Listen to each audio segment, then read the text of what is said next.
திருச்செந்தூர் சுப்பிரமணிய சுவாமி கோவில் குடமுழக்கு விழாவை முன்னிட்டு தேவாரம், திருவாசகம், திருமறைகள் உள்ளிட்ட ஏடுகளை யானை மீது ஊர்வலமாக கொண்டு செல்லும் நிகழ்வு நடைபெற்றது.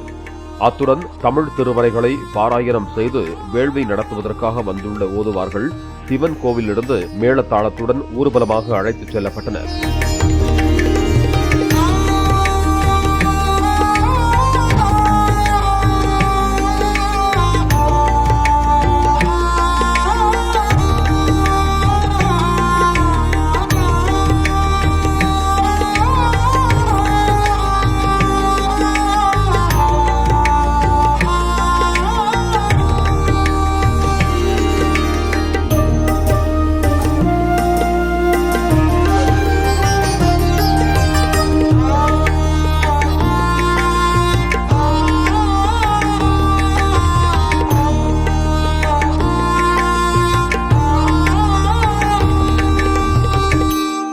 பிளே ஸ்டோர் மற்றும் ஆப் ஸ்டோரில் இருந்து பாலிமர் செயலியை QR கோடு மூலம் பதிவிறக்கம் செய்யுங்கள்.